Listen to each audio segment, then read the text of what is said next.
Luto serye number 2 mga par. Eto, magluluto tayo na specialty na ng Naga City, Bicol, Camarines Sur mga par. Pwede tong pang negosyo, pwede rin pang snack.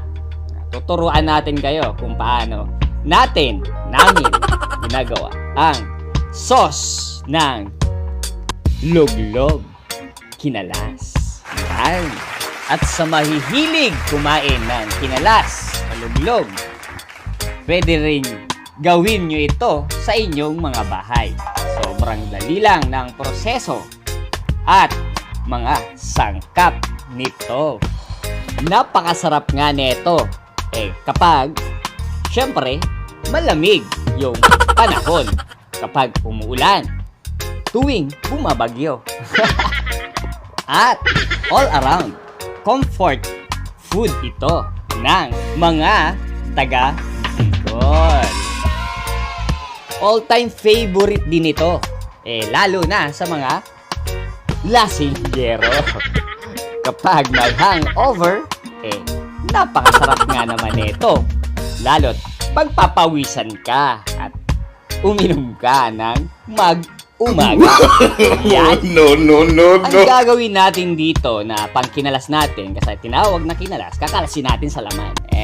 Yung ulo. Yan. So, kailangan natin pakuluin siya at palambutin yung ulo. Silangkapan na natin. Nilagyan lang natin yan ng dahon ng laurel, paminta, bawang, sibuyas, asin.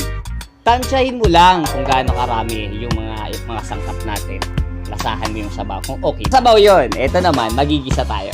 So, bawang, saka sibuyas. So, kailangan maliliit lang para hindi makita sa sauce natin. Diba? So, minsan kung may panduro ka, mas maganda. So, ito yung sikreto dyan. Nalagyan natin yan ng atay ng manok. Napaka-solid niyan. Saka meron din yan utak ng baboy. Yung brain ng baboy. Diba? Kaya yung baboy, walang utak. Diba? Kasi niluto na natin. Serious. Diba? Nilagyan natin ng mga sangkap. Yan. Paminta. Yung powder. Usual gagamit natin yung powder. Sukal. Konti lang. Tapos, Knorr cubes. Nilagyan natin ng Knorr cubes yan.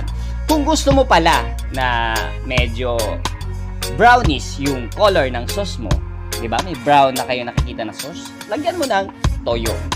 Kung hindi mo na prefer yung toyo at ayaw mo ng sobrang brownish color, lagyan mo ng asin. Yun lang yung kaibahan yan. Pero pareho lang naman ang lasa. At nilagyan natin ng tubig ng Bicol River, mga par. So ito naman, sabi ko nga, sa sabaw, iba yung sangkap. Yung sa sauce ng kanina. Ito, gigisayin natin para naman sa sabaw. Yang bawang, saka sibuyas. Mas ginigisa natin yan para merong taste na parang ginisa yung sabaw. Mas masarap yun. Mas malasa. So, yung iba rin yung paraan. Kasi sa amin, iba talaga yung ginagawa namin. Kaya iba rin yung lasa. Magkaiba-iba lang naman yan sa kung paano gawin. Pero, pareho lang naman yan kinalas. Diba? Sa sabaw, nilagyan din natin yan ng asin. Siyempre, lagyan natin ng asin. At ng mga ibang sangkap. Tapos, ito na yung product natin. Merong itlog, merong flakes na garlic, at ito nagpapasarap pa, ang chicharon.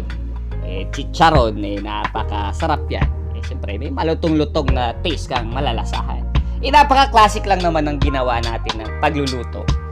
Niluto lang natin yan, classic, sa apoy. Siyempre, ang iba, sa ibang bansa, gusto nila yung may smoky flavor, yung may usok na flavor, diba? Kaya, ang kakalabasan ng niluto natin, ang masterpiece natin, talagang perfection, diba?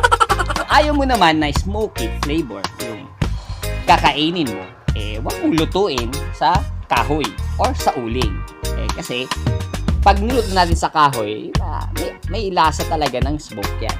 Kung ayaw mo naman, walang lasa ng gano'n, pwede sakalan mo sa gasol, lutuin. Siyempre, sa apo, hindi sa gasol.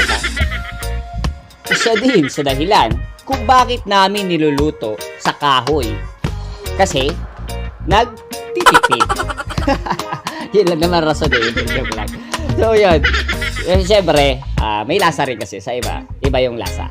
Yun. Kaya eto na nga. Ito na yan. Lalantakan na natin yan. Siyempre, hindi natin yan palalampasin ang niluto natin. Siyempre, tayo nagluto, tayo kakain. Diba? He tried it. Siyempre, kailangan natin kainin yan. Tikman. Ano ba lasa? Ano ba yung kulang? Para ma-adjust natin ang ating niluto. Kaya, ano pa? Yun lang! Tian na siram, mga par!